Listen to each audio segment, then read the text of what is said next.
और शंकर जी के बाद ब्रह्मा जी से जो 10 पुत्रों का जन्म हुआ था, उनमें 9वें पुत्र थे प्रजापति दक्ष। ठीक, इन प्रजापति दक्ष का विवाह हुआ था मनु जी की छोटी बेटी प्रसूति से। मनु शत्रुपा जी के लिए अभी हमने सुना, मनु शत्रुपा जी के 5 संतान का जन्म हुआ था। स्वयंभू मनु अरु शत्रुपा जिनते भय नर सृष्टि अनूपा। 5 संतान कौन कौन? पहले बड़े पुत्र उत्तानपाद, उनसे छोटे प्रियव्रत जी। उत्तानपाद जी के यहाँ ध्रुव जी का जन्म हुआ, उनका वंश आगे बढ़ा। प्रियव्रत के यहाँ आगे परंपरा में भरत जी का जन्म हुआ, राजऋषि भरत, जिनसे भारतवर्ष का नाम भारत पड़ा। और 3 इनकी बेटियां थीं, आकुति, देवहूति, प्रसूति। जिनमें जो बड़ी बेटी थी आकुति, उनका विवाह रुचि नामक प्रजापति से हुआ, जिनके यहाँ यज्ञ भगवान पुत्र रूप में जन्म लिए। इनका विवाह दक्षिणा देवी से हुआ था। और जो मझली बेटी थी देवहूति जी, इनका विवाह हुआ करदम जी से, जिनके यहाँ कपिल भगवान का जन्म हुआ। भागवत जी की कथा आपको याद होगी, ये सब भागवत जी का प्रसंग है। तो देवहूति जी का विवाह करदम जी से हुआ, जिनके यहाँ कपिल भगवान प्रकट हुए। 9 बेटियां और फिर कपिल भगवान प्रकट हुए। पर मनु जी की जो छोटी बेटी थी, जिनका नाम था प्रसूति, इन प्रसूति का विवाह प्रजापति दक्ष से हुआ। ठीक, और इन प्रसूति का विवाह प्रजापति दक्ष से हुआ, तो उनके यहां 16 कन्याओं का जन्म हुआ। जिन 16 कन्याओं में 13 कन्या तो धर्म को ब्याही गई, 13वीं कन्या थी मूर्ति। उन मूर्ति के यहां नर नारायण भगवान प्रकट हुए, जो नर नारायण भगवान बद्रीनाथ जी में विराजमान है, वो इन्हीं मूर्ति के पुत्र हैं। तो 13 कन्याओं का विवाह धर्म से हुआ। 14वीं कन्या स्वाहा थी, उन स्वाहा का विवाह अग्निदेव से हुआ। इसलिए अग्नि में आहुति देते हैं तो क्या बोलते हैं? स्वाहा। स्वाहा क्यों बोलते हैं? हर चीज का कारण है।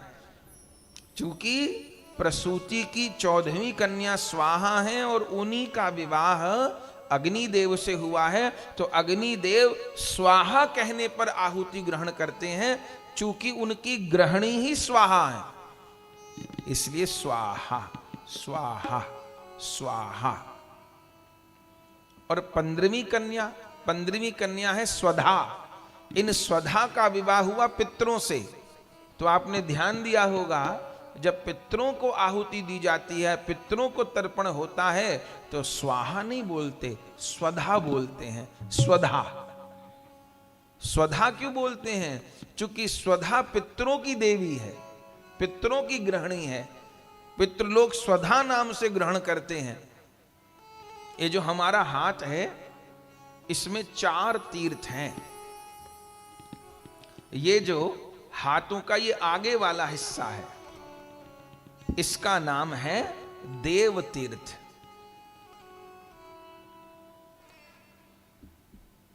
भोले बाबा को जल कैसे चढ़ाएं? ऐसे। नारायण को जल कैसे चढ़ाएं? ऐसे। सूर्यदेव को जल कैसे चढ़ाएं? ऐसे।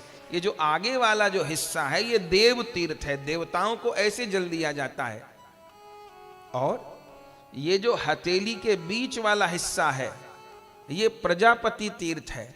जब ऋषियों को जल दिया जाता है तो ऐसे नहीं दिया जाता, ऐसे दिया जाता है। कभी आपने किसी ब्राह्मण से तर्पण आदि कराया होगा तो ये मुद्राएं आपको ध्यान होंगी। योग्य ब्राह्मण जब कराएगा तो वो ये बात बताएगा और उसी प्रकार फिर करवाएगा। तो आगे से देवताओं को जल दिया जाता है। ये जो स्थान है देव तीर्थ है, और ये जो हथेली के बीच वाला स्थान है, ये प्रजापति तीर्थ है। ऋषियों को जल ऐसे देते हैं। और ये जो स्थान है, ये भोग तीर्थ है। अपने को जल लेना होगा तो ऐसे पिएंगे, चरणामृत लेना होगा यहां से लेंगे। और ये जो अंगूठे और तर्जनी उंगली के बीच का स्थान है, ये पितृ तीर्थ है। पितरों को जल ऐसे नहीं, पितरों को जल कैसे देते हैं? सीधे हाथ के पहली उंगली और अंगूठे के बीच वाला जो स्थान है। अभी पितृपक्ष आएंगे प्रतिदिन तर्पण करना चाहिए, कम से कम पितृपक्ष में तो 16 दिन करना चाहिए। किसी ब्राह्मण को बुला सकते हैं तो उससे, न तो हमारी एक छोटी सी वीडियो YouTube पर है कि कैसे घर पर तर्पण करें, बहुत आसान है। तर्पण जरूर करना चाहिए बंधुओं। पितृ लोग ये जो पूरी कचौड़ी हम बनाते हैं ना, इससे पितरों का भला नहीं हो, अपना भला हो इससे। ये रसगुल्ला और खीर जो हम बनाते हैं इससे हम लोग का भला होता है। पितृ लोग क्या, पितृ लोग जल ग्रहण करते हैं। इसका अर्थ ये नहीं कि आप ब्राह्मण को न जिमाएं, ब्राह्मण को जिमाएं, अच्छी बात है, मंदिर में भिजवाते हैं, गैया को खिलाते हैं, वो सब करें, उसको छोड़िएगा नहीं। लेकिन मुख्य वस्तु पितरों को जल, पितृ को जल चाहिए, उसकी विधि है। पूरी विधि तो किसी योग्य ब्राह्मण से, अपनी वीडियो से भी आप देख के समझ सकते हैं। पर सरल, एकदम बिल्कुल सरल, कोई कहे मुझे बिल्कुल नहीं आता, तो एक भगोना ले लीजिए, उस भगोने में जल डाल लीजिए, थोड़ा कच्चा दूध डाल लीजिए और काले तिल डाल लीजिए, ठीक। एक दूसरी परात पास में रख लीजिए, बस इतना काम करना है। और दक्षिण दिशा की तरफ मुख करके जल दिया जाएगा। सूर्य भगवान को पूर्व दिशा में, पर पितरों का स्थान कहां है? दक्षिण दिशा में। तो दक्षिण दिशा की तरफ मुख करके करना क्या है, बीच में कुशा ले लीजिए, कुशा तो आती है ना, कुशा, कुशा का मुख इधर को कर लीजिए और ऐसे जल भर के, ठीक, और उस पात्र से जल भरिए। और जो दूसरी परात है दक्षिण दिशा की तरफ मुख करके, उस परात में ऐसे एक एक पितृ के नाम से 3-3 बार जल छोड़िए। पूरी विधि तो ब्राह्मण लोग कराते हैं, पर बिल्कुल सामान्य विधि हम आपको बता रहे हैं। 3 पीढ़ी को कम से कम जल देना चाहिए, माता पिता, दादा दादी और परदादा दादी। देवता अपने मां के परिवार को भी जल दे सकता है, मां के परिवार से मतलब नाना नानी, उनको भी जल दे सकता है। ऐसा नहीं है कि देवता अपने नाना नानी को जल दे सकता है, पूरा वर्णन है ग्रंथ में। तो कहां से दिया जाए पितरों को जल? यहां से। कोई मंत्र नहीं आता, सीधे सीधे नाम लेकर के माता जी को देना है तो उनका नाम लेकर के, गोत्र तो अपने ही बोलना है। नाना नानी को देना है तो उनका गोत्र बोलेंगे, फिर माँ के पीहर का गोत्र बोलेंगे, और अपना देना है माँ बाप को, दादा दादी को, तो अपने ही घर का गोत्र बोला जाएगा। तो सीधे सीधे उनका नाम लेकर के, कुछ भी नहीं आता, माता जी जल ग्रहण करो, इसमें कौन अंग्रेजी है? माता जी जल ग्रहण करो, पिताजी जल ग्रहण करो। सामने सोचे कि पिताजी खड़े हैं, उनको मैं जल दे रहा हूं, उनका नाम लेकर के स्वधा नमः, स्वधा नमः, स्वधा, स्वधा से जल स्वीकार करते हैं। ऐसे 3 बार माता जी को दे, दादा को दे, दादी को दे, पड़दादा को दे, पड़दादी को दे। ये हमारे संस्कार हैं भैया, इनको छोड़िए नहीं। जलदान, किसी तीर्थ में आप जाइए, गंगा जी स्नान कर रहे, स्नान कर लिए, अब 2 मिनट वहीं खड़े हो जाइए ना जल में। देख लीजिए सूर्य इधर से मानो उदय हो रहे हैं तो सूर्य की तरफ मुख करके खड़े होते हैं, पूर्व की तरफ मुख करके खड़े होते हैं तो सीधे हाथ में दक्षिण होता है। खड़े होके गंगा जी में थोड़ा जल दीजिए ना, देव प्रसन्न होते हैं, पितृलोक प्रसन्न होते हैं। हमारा वंशज नहाने आया, हमको जल दे रहा है, आश करते हैं वो, क्योंकि उनके पास और कोई माध्यम नहीं है ग्रहण करने का। आप कहेंगे कि हम गया जी में पिंड दान करे आए, वो मुक्ति हो गई, बड़ी अच्छी बात है मुक्ति होगी, पर कोई तो होगा, व्यर्थ नहीं जाएगा। इतना तक लिखा है कि यदि पशु योनि में है तो घास बन करके उनको प्राप्त हो जाएगा, जिस योनि में है उसी रूप में उनको जल प्राप्त होगा। सबको जल दीजिए, सबको जल दीजिए। अपने किसी मित्र को भी जल किसी को दिया जा सकता है, आपका कोई मित्र है उसको जल दीजिए। और फिर आखिर में किसको जल देते हैं पता है? अब इस परात में आप डालते चले गए जल, अब इस भगोने में जो जल बचा है, आखिर में जितना बचा जल है वो भीष्म पितामह को दिया जाता है। भीष्म पितामह को जल दिए बिना तर्पण पूरा नहीं होता। क्योंकि भीष्म पितामह के तो संतान नहीं, तो ठाकुर जी ऐसी व्यवस्था कर दिए कि सबको देना पड़ेगा भीष्म पितामह को जल। फिर सारा शेष जल एक बार में भर लिया, किसी दूसरे को पास में बिठा लिया, वो ऐसे छोड़ता चला गया और सारा जल आखिर में भीष्म पितामह को अर्पण कर दिया। कच्चा दूध, गंगा जल हो तो ठीक, ना तो सामान्य जल, और काले तिल डाल लिए, बस इतनी चीज। 5 मिनट नहीं लगेंगे करने में। पर ये काम 12 बजे से पहले, ये नहीं कि शाम को 5 बजे जल देने लग जाए। पितरों को 12 बजे से पूर्व जल देना होता है पितरों को। तो क्या कह रहे थे कि प्रसूति का विवाह हुआ दक्ष प्रजापति से, तो उनके यहाँ 16 कन्याओं का जन्म हुआ, जिनमें 13 कन्या धर्म को ब्याही गई और 14वीं कन्या स्वाहा अग्निदेव को ब्याही गई, 15वीं कन्या स्वधा पितरों को ब्याही गई, और 16वीं कन्या सती हैं। ये सती ब्याही गई शंकर जी को। ब्रह्मा जी ने ही दक्ष प्रजापति को कहा कि तुम्हारी जो छोटी कन्या है सती, इनका ब्याह भोले बाबा से करो, ये उन्हीं की शक्ति है। तो सती जी का विवाह ब्रह्मा जी के ही सानिध्य में भोले बाबा से हो गया। सती जी ब्याह करके कैलाश पर्वत पर आ गईं, लेकिन सती जी बेटी हैं दक्ष प्रजापति की। दक्ष कहते हैं बुद्धिमान को, बुद्धिमान पिता की बेटी हैं सती जी। और भोले बाबा तो परम बैरागी। तुम पुनि राम राम दिन राती, सादर जपहु अनंग आराती। तो भोले बाबा निरंतर या तो कथा में डूबे रहे या कीर्तन में डूबे रहे। अब सती जी का उतना पतिव्रता, सती जी से बड़ी पतिव्रता कौन होगी। लेकिन मुख्य बात यह है कि पति के अनुकूल होना पड़ता है। उसमें भी पति अगर धर्म के मार्ग पर है तो पत्नी को पति के अनुकूल रहना। हाँ, अधर्म के मार्ग पर है तो उसका साथ नहीं दिया जाएगा, उसको लगातार कोशिश की जाएगी कि सतमार्ग पर ले आऊं। लेकिन पति धर्म के मार्ग पे है तो पत्नी को यही चाहिए कि उसका सहयोग करे, उससे प्रतिकूल नहीं चले। बात यह है, ये जो आजकल बराबरी की बात और ये सब बात, वो सब ठीक नहीं भैया। हमारे शास्त्र इसके लिए आज्ञा नहीं देते हैं। पति के अनुकूल बनकर, हाँ गलत मार्ग पर है, जो गलती है तो उसके लिए बिल्कुल उसको ठीक रास्ते पर लेके आए, पर बाकी अनुकूल बन करके रहे। ये आजकल सिर फोड़ने के रास्ते बताए जा रहे हैं, जो कुछ टीवी पे दिखाया जा रहा है, भैया ना, ये हमारे शास्त्र नहीं कहते। अनुकूल बन करके रहे। तो सब प्रकार से आनंद। लेकिन अभी कहा ना, शिव परिवार की कथा हम लोग सुन रहे हैं, तो भोले बाबा दोनों तरीके की लीला करके दिखाए।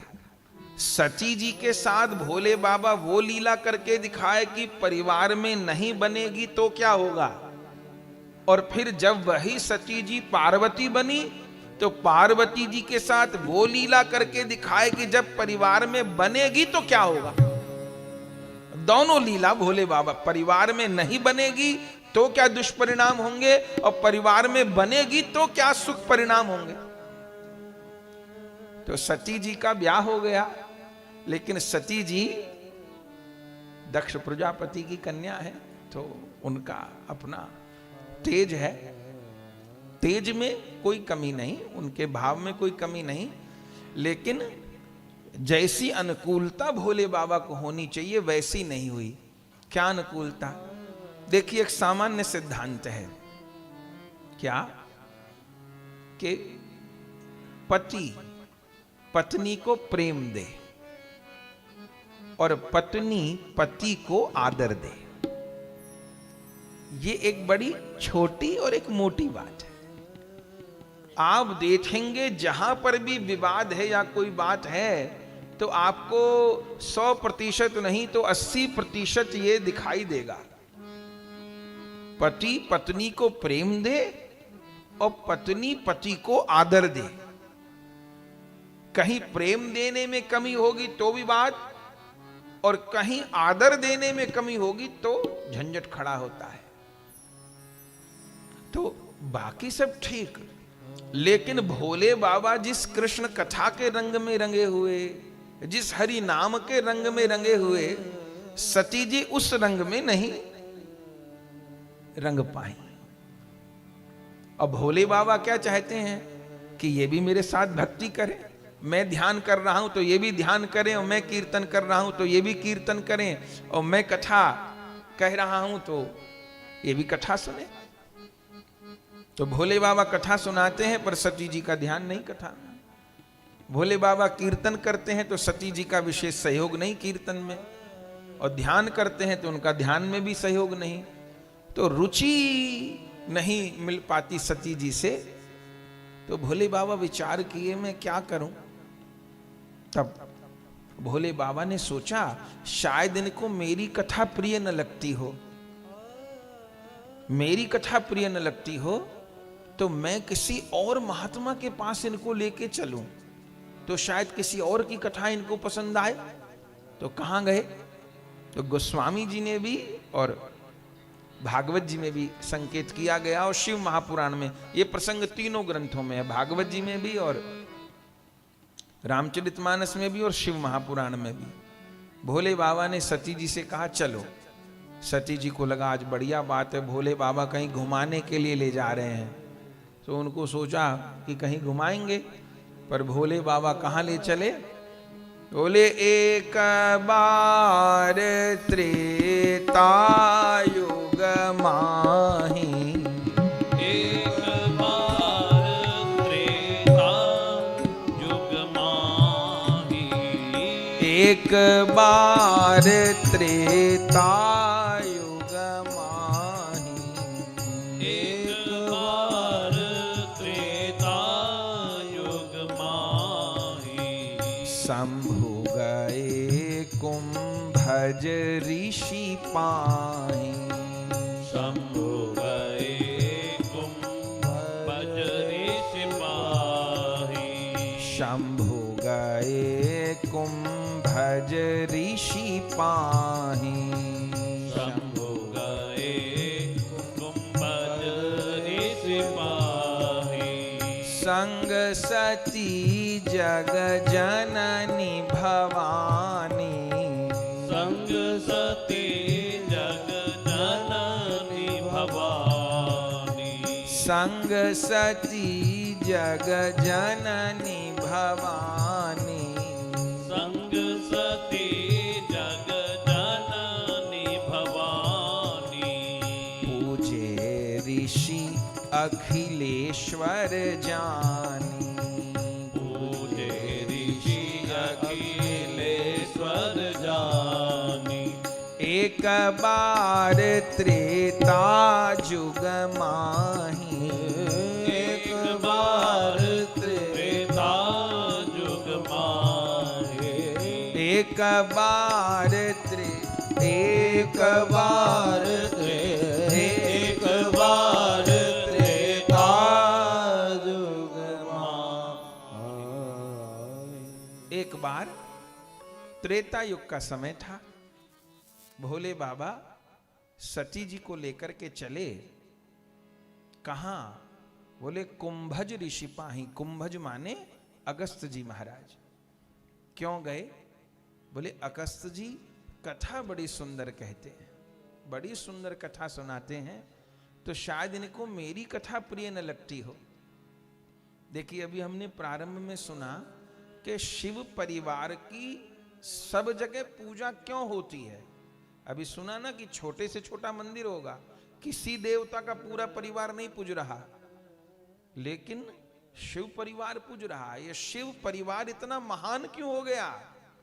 शिव परिवार इसलिए महान है कि उनके घर में विवाद नहीं है, संवाद है। शिव परिवार की महिमा है कि उनके घर में सत्संग है। और कहें विरोधाभास, विरोधाभास देखिए कितना है कि शंकर जी का वाहन कौन? नंदी, और पार्वती जी जगदम्बा का वाहन सिंह। सिंह तो खा जाए नंदी को, ठीक। भोले बाबा के गले में सांप, और कार्तिकेय जी का वाहन मोर। मोर सांप को खा जाए। अच्छा, भोले बाबा के गले में सांप और छोटे बेटे गणेश जी का वाहन चूहा, सांप चूहे को खा जाए, मोर सांप को खा जाए, सिंह नंदी को खा जाए। और सुनिए, पार्वती जी अन्नपूर्णा और भोले बाबा का भिक्षुक का रूप। न तो रहने के लिए घर है, न कोई व्यवस्था है, वस्त्र ही नहीं भोले बाबा के अंग पे। तो अभाव देखिए तो कितना दर्शन होता है।